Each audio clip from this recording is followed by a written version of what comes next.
Today, we're excited to be sitting down with Jordan Franklin, aka The Happy Spender. Jordan started in this space when she began sharing her crypto learning journey on TikTok. Fast forward today, and she is a highly regarded woman in crypto. From side hustle to full-time job, Jordan now works full-time in content creation and Web3 consulting. Her favorite cryptocurrency is Ethereum, which is also the second largest crypto in the world. So we've asked her to join us today to help us break down everything we need to know. Welcome, Jordan. Thank you. Thank you guys so much for having me. I'm excited to talk about the wonderful world of Ethereum. Well, we love your social media content, so we're so excited to have you on as well. We start the episode the same way with every guest. So we're asking, what is the best thing that's happened to you in the past week?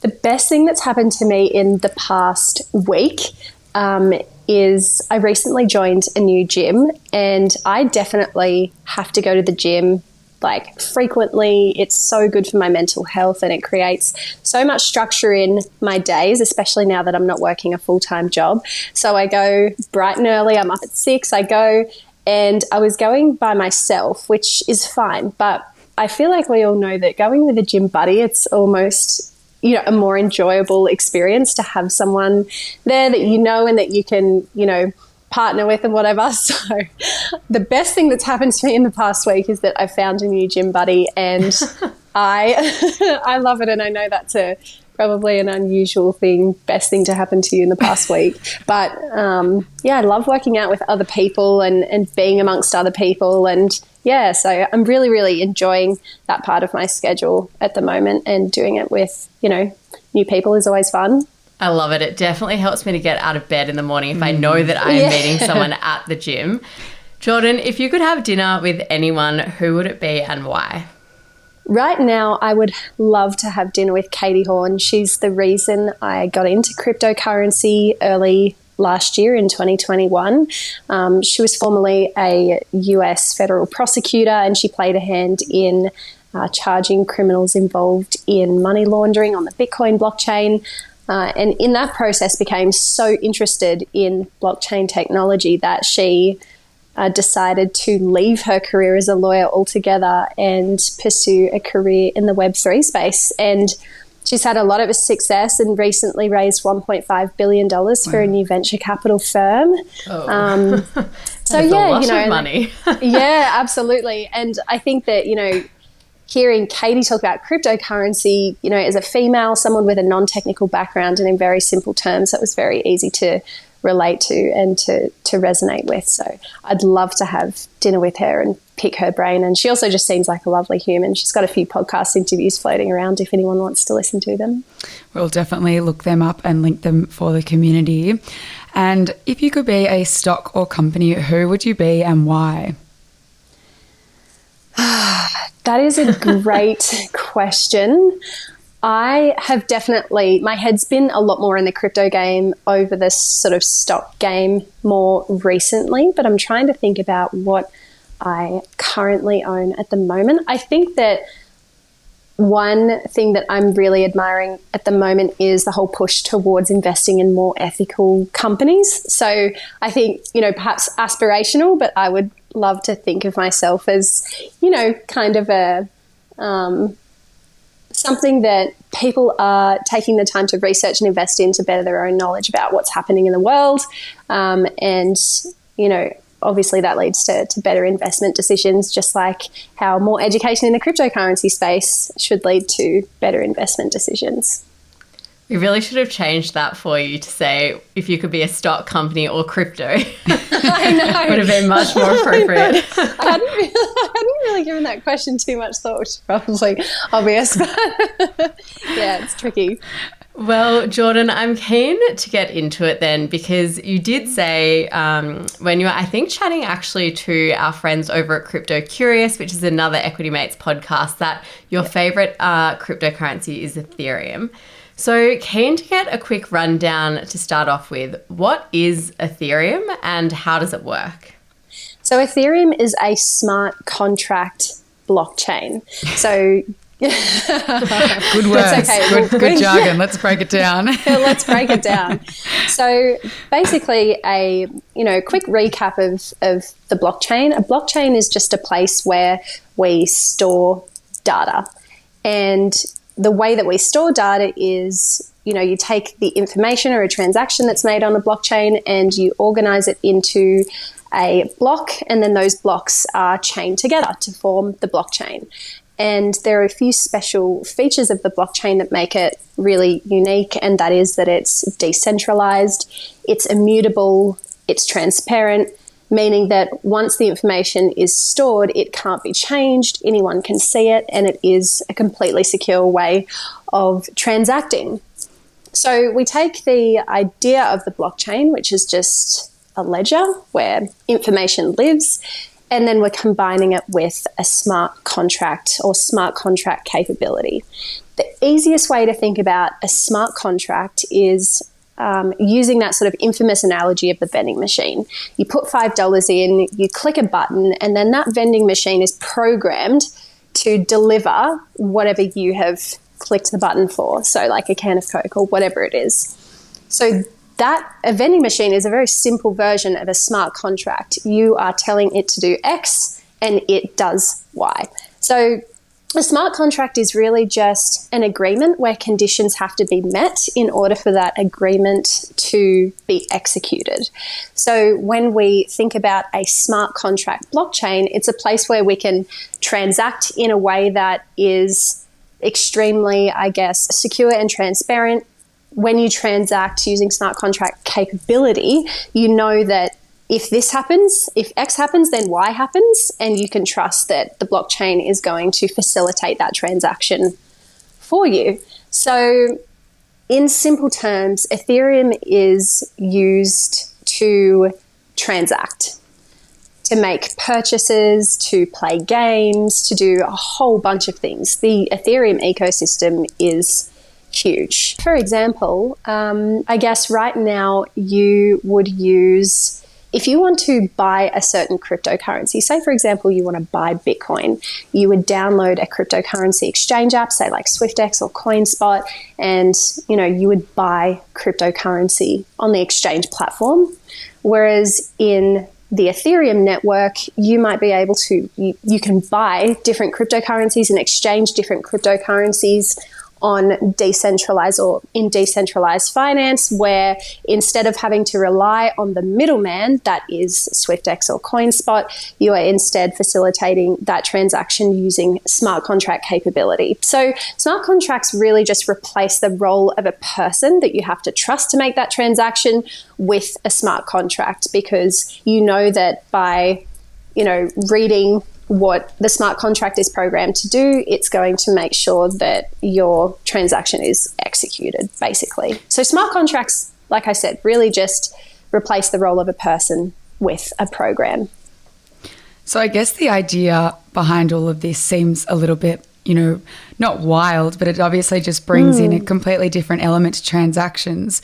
Can you give us a quick rundown, 60 seconds or less? Where did Ethereum come from?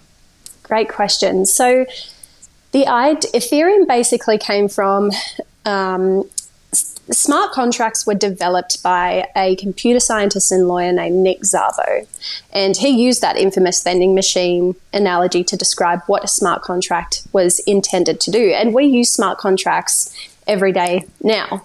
They're not sort of unique to the blockchain. It was only in, I believe, around 2014 when a guy named Vitalik Buterin took the idea of Nick Szabo's smart contract and said, hey, let's mash it together with the blockchain. Let's apply smart contracts to the blockchain to create Ethereum, a way where we can transact with each other in a decentralized way. We can transact value without having to rely on a trusted third party to do that. So Vitalik, I think at the time when he founded Ethereum back in 2014, he was only 19 years old. So he was somewhat of a coding and software engineering prodigy.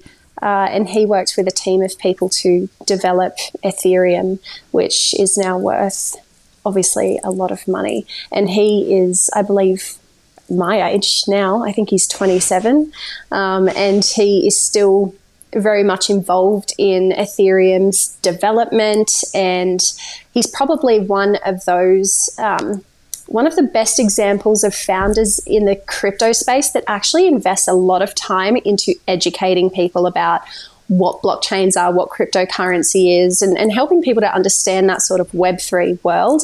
So I would, just as a side note, would recommend that people go and, search interviews with Vitalik to understand more about the blockchain, because he has a way of describing it in really simple terms as well. So that's where Ethereum originated from.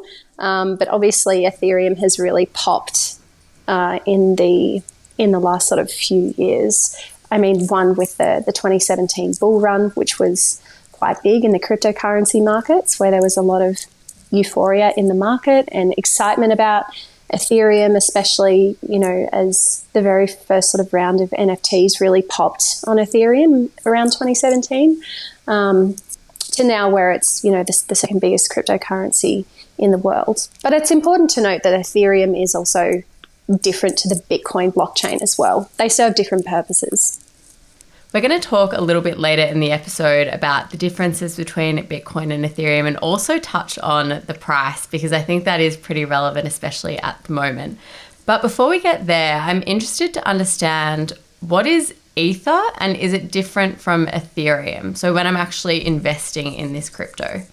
Yeah, sure. So the Ether cryptocurrency is the native cryptocurrency to the Ethereum blockchain. So you've got Ether, the cryptocurrency, Ethereum, the blockchain. Ether powers the Ethereum blockchain. But the terms are used interchangeably. So you can call it Ether, you can call it, it's most commonly referred to, I think, as Ethereum, when you're going to invest in it. But it's probably also good to note that Ethereum and lots of other cryptocurrencies, they are investment assets because we've made them so. However, cryptocurrencies like Ether actually have a lot more utility beyond just being an investment asset. And I'm sure we'll probably touch on that later as well. You can use the Ether cryptocurrency to do a lot of things in the Ethereum ecosystem, like buy NFTs. You can game in there. You can, do a whole bunch of things. So it's a very cool cryptocurrency, I think. So when I'm buying it, it's actually Ether and Ethereum are the same thing? Yes. Good to know. I was going to say, I've always thought of it like so differently, and this is why we have to have this conversation, because, I don't know a lot about Ethereum, but I had always thought of it like, this is probably going to sound stupid, so correct me if I'm wrong. But I've always thought of like Ethereum as like a video game, right? Like it's like a platform that you enter into. And then I think of Ether as like the little gold coins that you collect as you're in the video game to buy like, your new shield or your new boots. And that's how I've always thought about it. What video game are you playing? I don't really play video games, but I just, Evidently. That's probably a great way of thinking about it, because in order to participate in the Ethereum ecosystem, just like a game, you need to have the tokens that grant you that access. So that's actually a really good way of thinking about it, I think, even though, obviously you can use Ethereum to do lots of different things, but having the Ether cryptocurrency allows you to transact in the Ethereum network. Makes sense then. I'm glad that I used an analogy that worked. Yeah, perfect. I've also been reading a little bit lately about, how Ethereum is changing, and I think there's a lot of buzzwords around it, but one of the things that I have been reading about is the Ethereum Merge. Would you mind, I guess, explaining what that is and what it means? So I like to call the merge Ethereum's glow up. It's basically a huge network upgrade to the Ethereum. Love that for Ethereum. Yeah, love that for Ethereum. We love a glow up. It's definitely due. I mean, Vitalik Buterin has been talking about the merge since, I think, as early as 2016. And it is basically Ethereum's transition from a proof of work blockchain to a proof of stake blockchain. The Bitcoin blockchain is a proof of work blockchain, and all that really is, proof of work and proof of stake are just the two main ways that blockchains validate transactions. Now, proof of work has come to be quite inefficient, energy intensive, and a proof of stake network. Proof of work really requires a lot of sort of computers to work quite hard to validate all the transactions that happen in a network, whereas proof of stake only requires that people sort of lock funds in order to provide, liquidity in the form of cryptocurrency to the platform. And that is a way that it's basically the way that the blockchain is powered. And proof of stake is a much more efficient way of doing that. But upgrading a network as big as Ethereum to a, completely sort of new way of doing things is not an easy task. So it has been years in the making, and people believe and are hopeful that the merge will happen this year, in the middle of the year. And the merge really refers to the merge between the beacon chain and Ethereum's current network. So the beacon chain is proof of stake, and Ethereum's current network is proof of work. And so once they combine, Ethereum should become completely a proof of stake network. And the effect that this is going to have on the Ethereum blockchain, and especially for its users, is that it should make Ethereum cheaper and more efficient to use. So whenever you transact in the Ethereum sort of ecosystem, you are charged what's called gas, and that's for the pleasure of buying an NFT or playing a game or whatever. And when the Ethereum network is congested and really busy, the price of gas goes up. I've paid as much as $100 for one transaction to make just one transaction. Wow. So the whole point of the merge really is just to make it cheaper and easier to use for end users, because if people think that it's too expensive and that it's too slow, I mean, obviously people hate waiting, people don't like paying a lot of money for things, then they're going to go elsewhere and use different blockchains. So Ethereum has to work really hard to make sure that it can achieve that upgrade to retain all of the liquidity that's on the platform, and to make sure that they don't lose essentially the equivalent of their customers.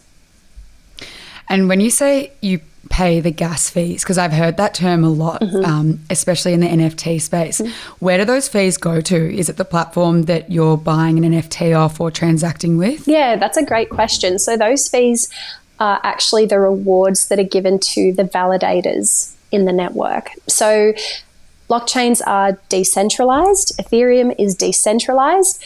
And in the absence of a trusted third party like a bank or, whoever, we need to make sure that we can prop up the network via a different means. So the gas that we pay goes to as a reward to the validators in the network to say thank you for staking the cryptocurrency and for helping us validate everyone else's transactions. It's just a reward. Yep, pay to the people who prop up the network. Are validators different from miners? That's a great question. So as miners is to proof of work, validators are to proof of stake. So a proof of... So it's the equivalent on the new system. Correct, yeah. So when you mine Bitcoin, for example, mining is the action or the verb of the proof of work blockchain. So you mine cryptocurrency or you mine Bitcoin to validate the transactions, secure the network, and to release more of that cryptocurrency into the ecosystem.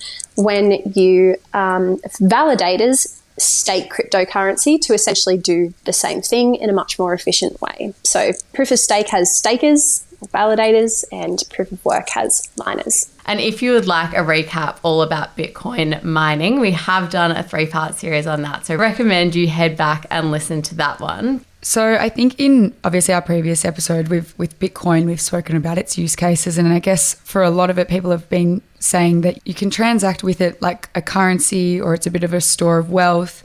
How does Ethereum differ? I mean, what problem does Ethereum solve? That's a great question. And I think that we should all think about, or at least try to think about, these cryptocurrency projects as solving a problem. I firmly believe in the investment value of looking at a project and going, okay, what problem does it solve? Because ultimately, if it, provides a solution to the problem, then people are going to use it, right? And if you're investing in that cryptocurrency, then obviously, that has the effect of driving up the value of your investment.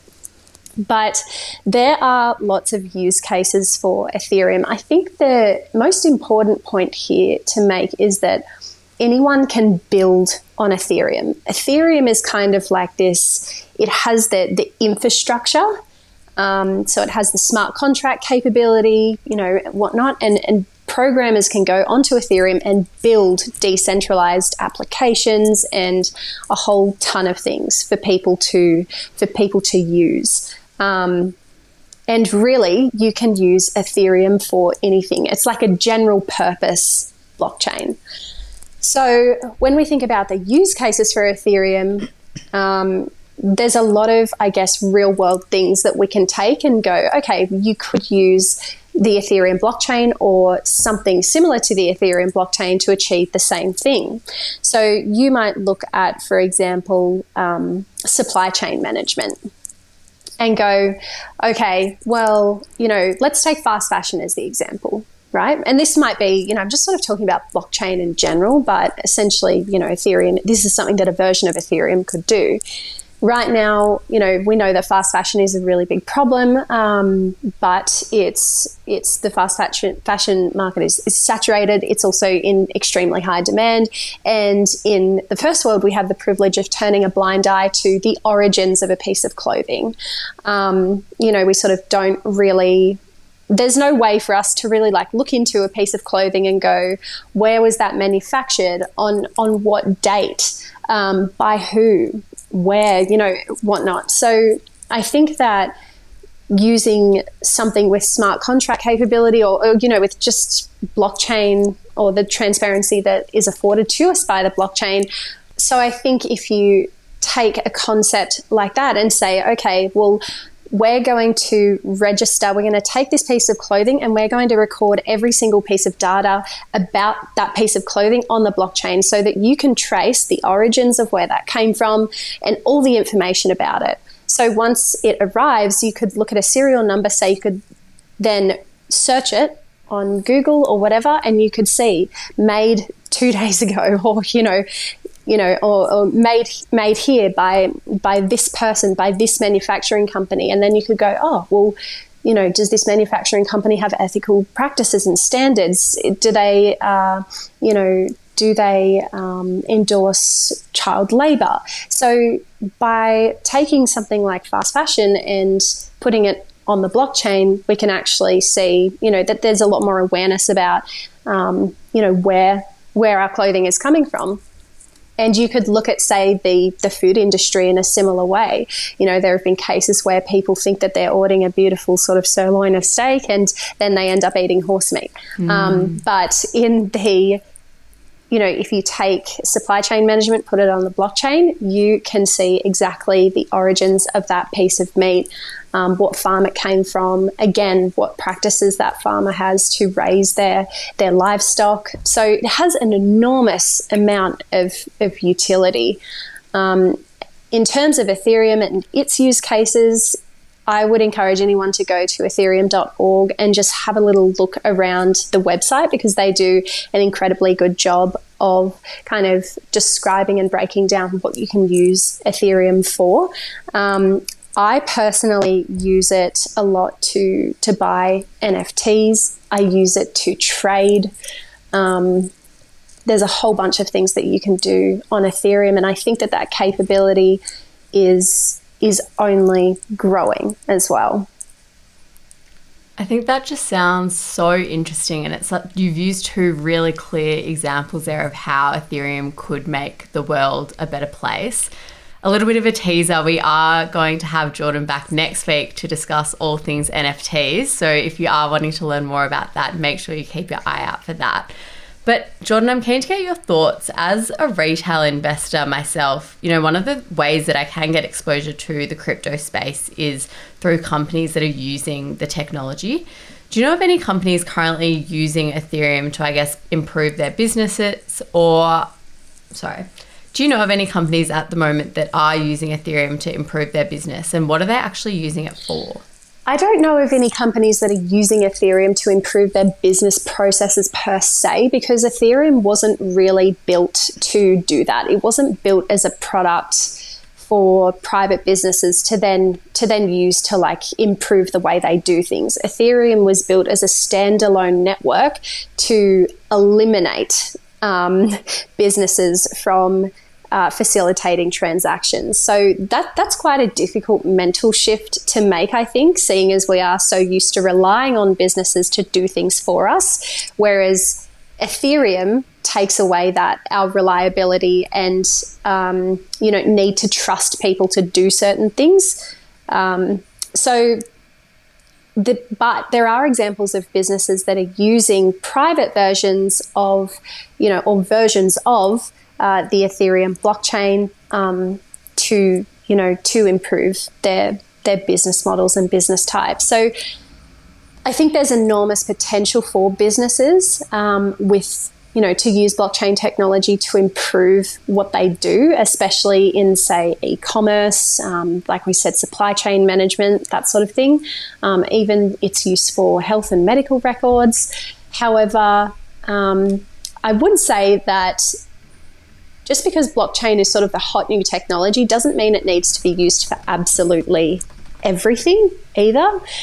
So I think that, there's no kind of need to fear blockchain absolutely taking over the world. It definitely has a place and it definitely has extraordinary utility for some things, but not everything.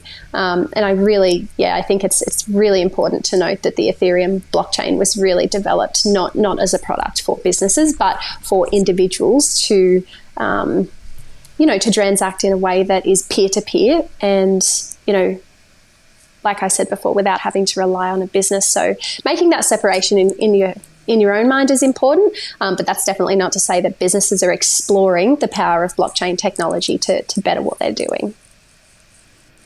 One example that I had read about, which I think is like something that really helped me understand it when you say that businesses don't necessarily use it but could use it to replace what they're doing, is the example of Facebook and Ethereum being able to produce, I guess, a platform on it, a decentralized platform where you can do the same things that you do on Facebook, like a social connection network, but it's not controlled by any one person. Yeah, correct. That's actually a really great point to make, because the whole point of the cryptocurrency and sort of blockchain world is to make it so that it's to eliminate the sort of the Googles and the Facebooks and those sort of big companies that really take a top-down approach to managing our privacy and our data and that sort of thing, and making it more decentralized and connecting people directly instead of relying on the platform that is Facebook.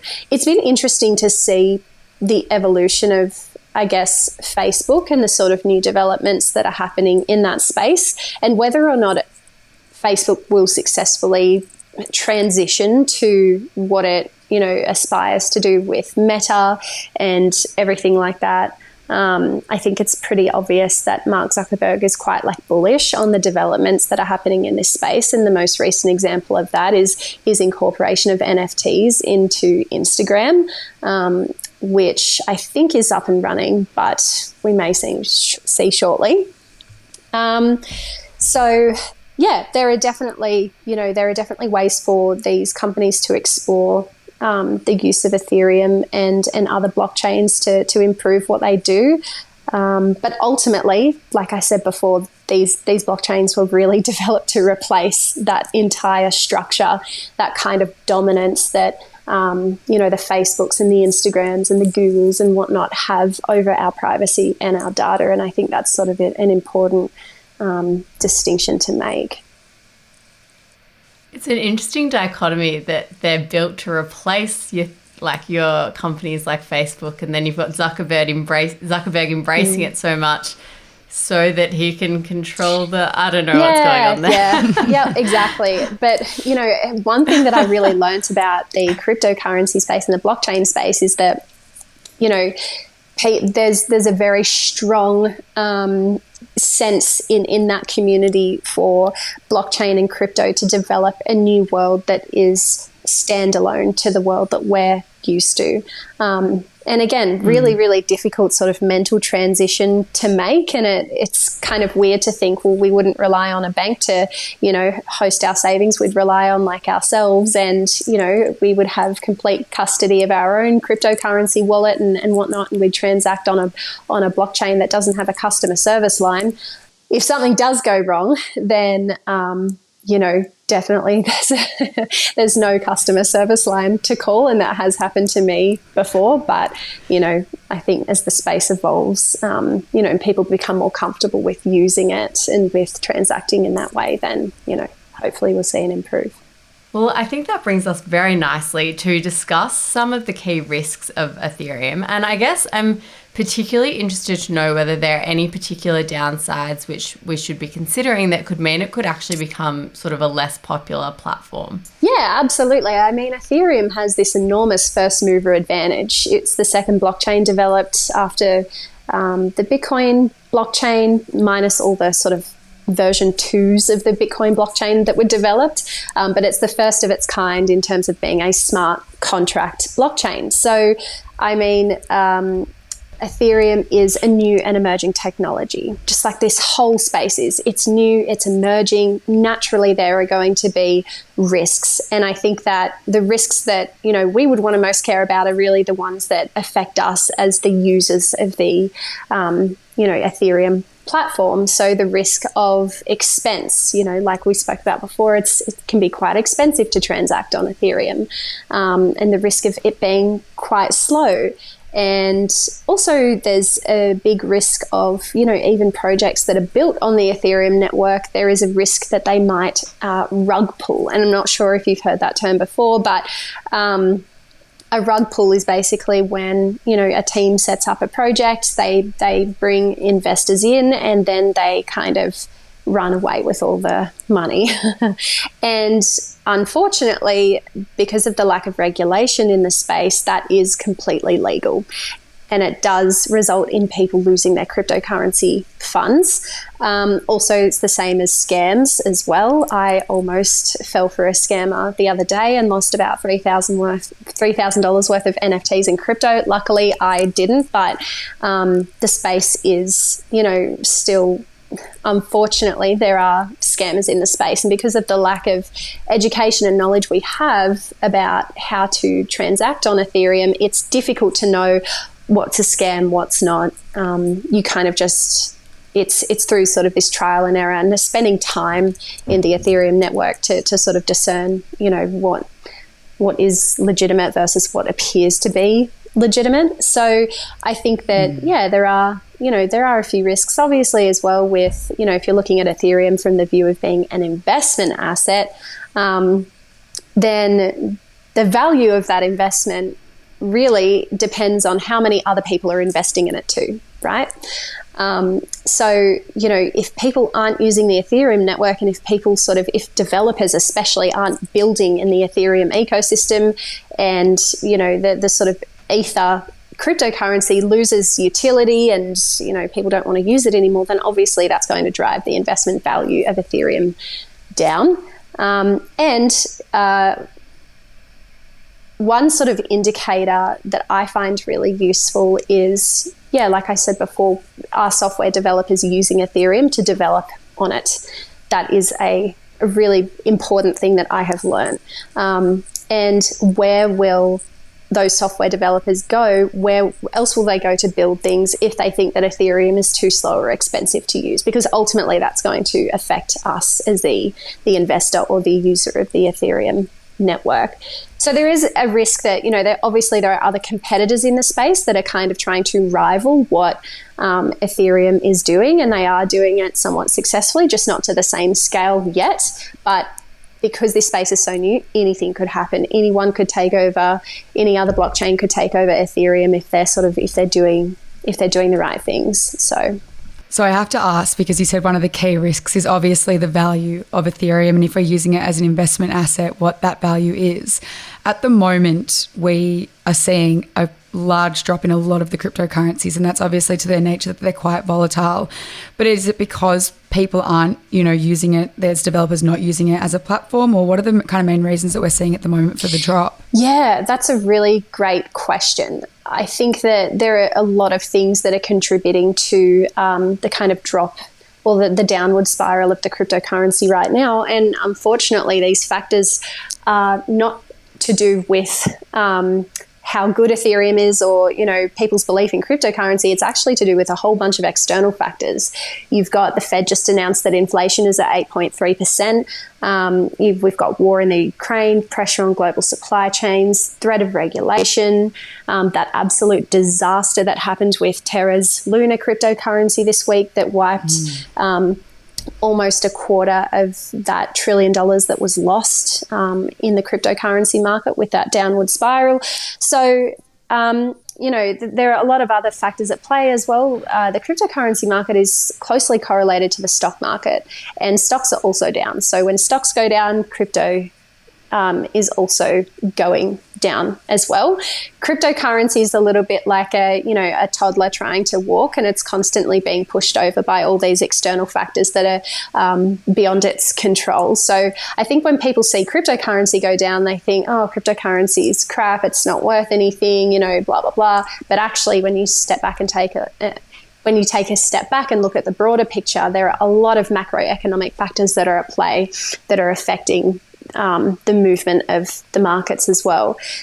And one thing that is definitely worth noting is that most of that market movement, is caused by these really, really big institutional investors. They're called whale investors, people with a lot of money in the cryptocurrency market. They are ultimately, causing that rapid movement in the cryptocurrency market. And what does that mean for retail investors? Unfortunately, that affects our positions. But really, investing is an emotional game, as you would know. And if you can sort of see the big picture factors that are at play, and you can understand why the markets are down, then you'll sort of know that it's not for lack of, or it's not for the reason that cryptocurrency is a bad asset. It's actually great. It's a great asset.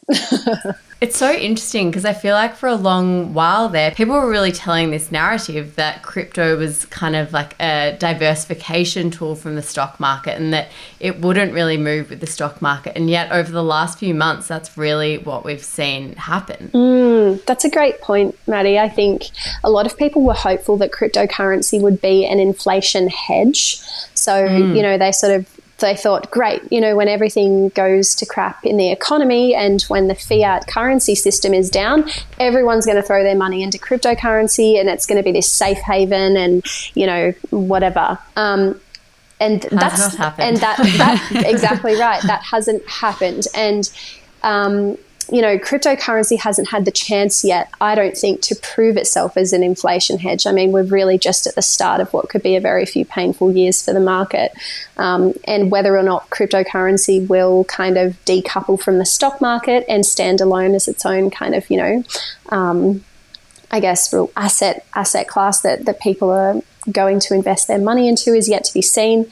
However, in the same sense, cryptocurrency was never developed to be an inflation hedge, and really it was never developed to be an investment asset either. We have made it into that because that is what we're familiar with.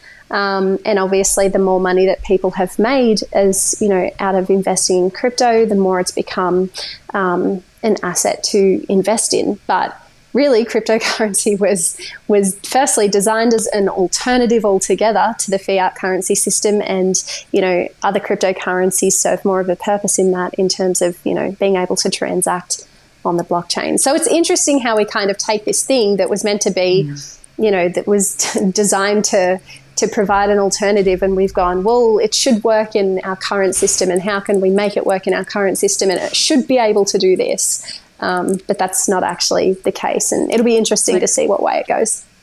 Stop trying to make us something that we're not. Yeah, exactly. I have to ask, because when I started investing in crypto and first sort of started thinking about the space, I felt like I had to pick one cryptocurrency that was going to be the winner. Is that, like, when we look at Bitcoin and Ethereum, they're the two biggest cryptos in the space. Can only one be successful, or can they all sort of work together in this whole new world that we're potentially moving into, and sort of bring different use cases to make things better? Yeah, absolutely. That's a really good question. And I think, there's lots of different kinds of blockchains, and they all serve different purposes as well. So Ethereum isn't really a rival to the Bitcoin blockchain or Bitcoin itself, because they're completely different cryptocurrency assets. So good to know. Yeah, used for different things. I mean, the Bitcoin blockchain is used to exchange Bitcoins peer-to-peer without interference from a bank. And it's a scarce digital asset, and that's why it retains so much of its value. There's only ever going to be 21 million Bitcoins to ever exist. And because of that scarcity, it drives the value of Bitcoin up. And that's what makes it a store of value asset. Whereas with Ethereum, there's no kind of, it's not a scarce digital asset. It's used for a completely different purpose in the Ethereum ecosystem. So yes, while there are some cryptocurrencies that are absolutely in competition with each other, you might think about Solana as being a direct competitor to Ethereum, same as... We're going to have to do more episodes on that. Yeah, exactly. And you can sort of venture down the whole rabbit hole, but right now we're really just seeing... it's kind of like when the internet first became a thing, and all these companies, there was the internet bubble, and all of these companies were just vying to be the Google, they were vying to be the Amazon, they were vying to be the Facebook. Everyone was competing to be that kind of like that, the winner. And that's exactly what's happening in the cryptocurrency market at the moment. There's a lot of projects that are, cropping up, and everyone's sort of in competition with each other, and they're all vying for the top spot. And like I said, they all perform different things. So it's tricky to, when you're thinking about investing in cryptocurrency as an asset, I guess I don't think that there's going to be one winner necessarily, just like there wasn't one winner to come out of the internet era. I mean, we've got, a lot of big companies that are profiting out of that, but when you think about the cryptocurrency space, it's, what purpose does this cryptocurrency serve? What does the blockchain do? What problem does it solve? And you'll probably find that there are lots of different blockchains doing different things that you think, oh yeah, cool. That solves this problem, and that's where I want to invest my money. I am really curious because, you've just mentioned that this world of cryptocurrency, there's information overload. It's just like when the internet was popping up, there's so many people involved. What are your go-to resources to really understand the world of cryptocurrencies, and I guess for Ethereum specifically as well? Really good question. It's difficult to cut through the noise sometimes in the cryptocurrency space.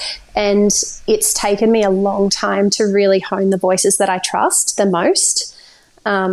I would absolutely say the Coin Bureau on YouTube is a phenomenal resource, and also Whiteboard Crypto on YouTube as well. So they're both really sort of top end like resources that I use quite frequently to help me understand things, as well as Bankless, the podcast. I've really been enjoying that. And obviously, they're not, I wouldn't say Bankless is like the most beginner friendly place to start. But, the trickiest thing about learning about cryptocurrency is that it's not like a chronological process. Like you don't kind of start at chapter 1 and end at chapter 10. It takes a real piecemeal approach. You're sort of, just grabbing different things and trying to form a picture out of all the pieces of the puzzle. But the more time you spend researching, the more the pieces of those puzzles start to form a picture, and you can understand things more. So you do have to have a little bit of patience when you're, learning about the space, and just know that it's okay to feel overwhelmed, and you don't have to know absolutely everything, because it's nearly impossible to cover all of it. I was going to say, I feel like after we did our mini series on crypto and we focused on Bitcoin in particular, I felt like I had a really good base understanding. And then recently I actually went to this evening where we discussed crypto, and I honestly left and I was like, I'm more confused than when I started. And I think it's because this space is like, the more you learn, the more you realize how much you don't know. And that's okay. Like, that's quite exciting. But there really is just so much to it that it is just the epitome of the world of constant learning. Yeah. Take it day by day, dolls. Yeah, absolutely. Absolutely. You have to. And, you know, the best analogy that I've heard is that, you know, trying to learn everything about cryptocurrency is like drinking water from a fire hose. It just, you know, it's like it's too much. That's a great Too much visual. water. Jordan, what piece of advice would you give to someone starting out on their crypto journey who wants to really get involved and learn a little bit more? I think an important message is that you don't need to know how to service a car in order to be able to drive it. Just like you don't need to know how to program or be a complete nerd to be involved in the cryptocurrency space and to explore it. It certainly helps, but you don't need it. All you need is a curious mind, really, to get started. And you get to choose what you want to learn. I think the most important thing is just to make a start. I would also say that this space is incredibly welcoming, I've found. I feel like there's a bit of a perception of the cryptocurrency space that it's for a certain kind of person. It's absolutely not. Everyone is welcome, and I think that we need to create the resources to help people understand the space. And if people don't understand the space, then we're doing something wrong. So, you know, a piece of advice that I would give to people just starting out is start having conversations with your friends. Start talking about it. Once you become known for talking about a topic, people will come to you with information. Like, that's what I've really found, is that we need to be having these conversations. And granted, it's a very intimidating topic to get across, but the more that we can sort of come together and learn about it together, the easier it's going to make learning about the topic altogether. My piece of advice would be to go across to the Happy Spender, your TikTok or your Instagram, because honestly for me, it was like, this space is really difficult to understand, and I feel like you break things down very nicely, and you also get like really specific bits of information, and then you break that little specific bit down. So if you just want to learn one little bit for the day, it's not an overwhelming amount. It's just like, cool, that's now a new term that I understand. And we don't have enough time right now to talk about all the bits of Ethereum. So if you are interested to go and learn more, I would highly recommend the Happy Spender. Thanks. Which is Jordan. That's me. Yeah, we can learn about it together. Well, Jordan, thank you so much for helping us break down the world of Ethereum. As I did mention in this episode, we are so excited to be welcoming you back next week to help us learn about the NFT space. So we will end it there for today, but we cannot wait to see you again next week. Can't wait. Thank you.